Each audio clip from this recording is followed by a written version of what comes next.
चलिए बुलेटिन की शुरुआत करेंगे। सबसे पहले बात करेंगे, अभी ज्यादा दिन नहीं बीते जब पश्चिम बंगाल के मंत्री पार्थ चटर्जी की करीबी अर्पिता मुखर्जी के घर से भ्रष्टाचार के नोटों का पहाड़ निकलता हुआ दिखाई दिया था। लेकिन पश्चिम बंगाल के एसएससी घोटाले की जांच अब आगे बढ़ी है तो उसकी आंच और भी ज्यादा तेज होती जा रही है। पार्थ चटर्जी की मुसीबतें और भी ज्यादा बढ़ सकती है। अर्पिता मुखर्जी के घर छापे के दौरान प्रवर्तन निदेशालय के हाथ एक ब्लैक डायरी लगी है। माना जा रहा है कि इस काली डायरी में करप्शन के कई राज मौजूद हैं और ये पार्थ चटर्जी और अर्पिता मुखर्जी के बीच सांठगांठ का भी खुलासा कर सकता है।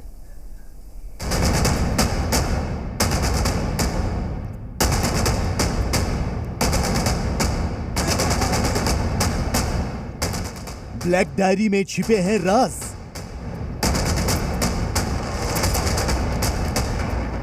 ब्लैक डायरी का black money connection,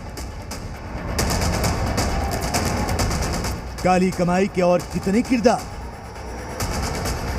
black diary बताएगी घोटाले का सच। अर्पिता मुखर्जी, ये वो नाम है जिसे पश्चिम बंगाल में हुए एसएससी घोटाले का एक अहम किरदार माना जा रहा है। कुछ वक्त पहले तक अर्पिता मुखर्जी को लोग सिर्फ ममता सरकार में मंत्री पार्थ चटर्जी की करीबी के तौर पर जानते थे,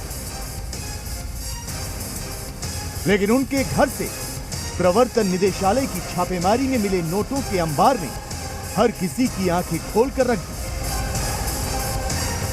लेकिन अर्पिता के घर से मिली 21 करोड़ रुपए की रकम ने बता दिया कि कहानी सिर्फ इतनी नहीं। अर्पिता सलाखों के पीछे, लेकिन उनके घर से बरामद किए गए दस्तावेजों से नए खुलासे हो रहे हैं। ईडी जिन दस्तावेजों की जांच कर रही है उनमें एक ब्लैक डायरी भी है। जी हां, ब्लैक डायरी। ये ब्लैक डायरी ईडी को अर्पिता मुखर्जी के घर से मिली। ये ब्लैक डायरी उच्च शिक्षा विभाग की है। सूत्रों के मुताबिक ब्लैक डायरी का शिक्षक भर्ती घोटाले से कनेक्शन तलाशा जा रहा है।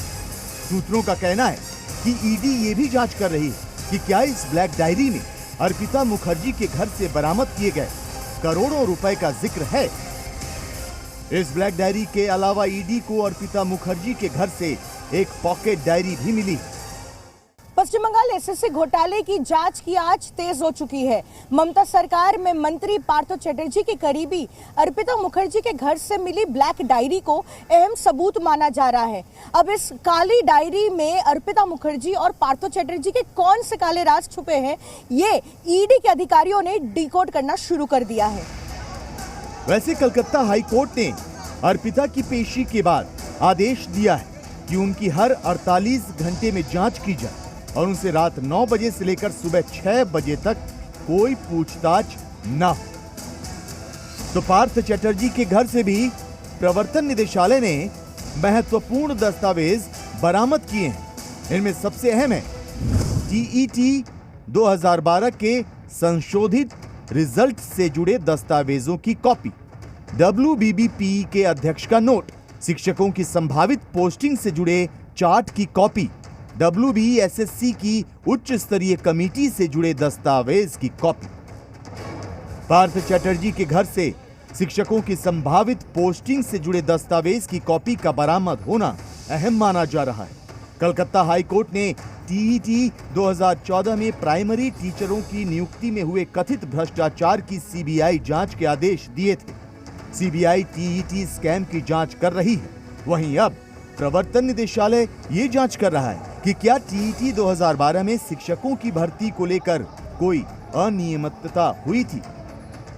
पार्थ चटर्जी एसएससी घोटाले में जांच से बचने के लिए हर मुमकिन कोशिश कर रहे हैं और हर तरकीब अपना रहे हैं, लेकिन उनके तमाम दांवपेच ईडी के सामने फेल होते हुए दिख रहे हैं। फिलहाल पार्थ चटर्जी 3 अगस्त तक ईडी की कस्टडी में है और उनसे पूछताछ भी जारी है। और अब तो मुख्यमंत्री ममता बनर्जी ने भी भ्रष्टाचार का हवाला देते हुए उनसे मुंह फेर लिया है। पार्थ चटर्जी की गिरफ्तारी के बाद से विपक्ष बार बार ममता बनर्जी को घेरने की कोशिश कर रहा है।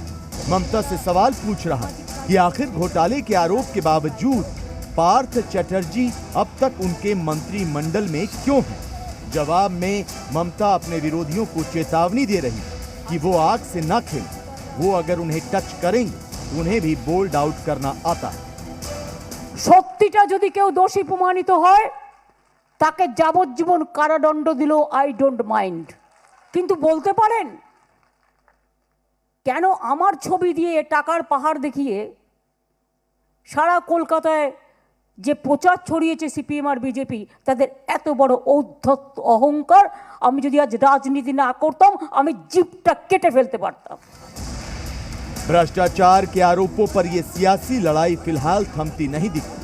वहीं ईडी ब्लैक डायरी समेत बरामद किए गए दस्तावेजों को खंगाल रही है। आने वाले दिनों में इस बात से पर्दा उठ सकता है कि आखिर इस घोटाले में कौन कौन लोग शामिल हैं। ये भी जल्द सामने आ सकता है कि घोटाले के तार किन किन लोगों से जुड़े हुए हैं।